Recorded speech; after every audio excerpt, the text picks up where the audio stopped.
Tom ছিল খুব দুষ্টু একটি ছেলে। সে বড়দের সম্মান করত না, তাদের নিয়ে হাসাহাসি করত এবং কখনো সাহায্য করত না। এর কারণে পাড়ার সবাই টমকে অপছন্দ করত। একদিন টম দেখল একজন বৃদ্ধ লোক ভারী বাজারের ব্যাগ নিয়ে হাঁটছেন। সাহায্য করার বদলে টম লোকটির সাদা চুলদে দেখে মজা করতে লাগলো। হঠাৎ বৃদ্ধ লোকটি হোঁচট খেয়ে পড়ে গেলেন।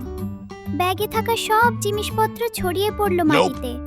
টম শুধু হাসলো এবং চলে গেল। বছর কেটে গেল, টম বড় হয়ে গেল। একদিন টম নিজেই ভারী বাজারের ব্যাগ নিয়ে যাচ্ছিল।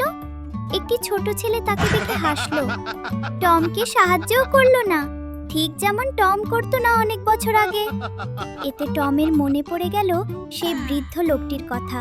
সে দুঃখ পেল, বুঝলো যে সে বড় ভুল করেছিল। তার উচিত ছিল বৃদ্ধ লোকটিকে সাহায্য করা। নৈতিক শিক্ষা: অন্যের সঙ্গে ঠিক তেমন আচরণ করো যেমন আচরণ তুমি অন্যের কাছ থেকে আশা করো।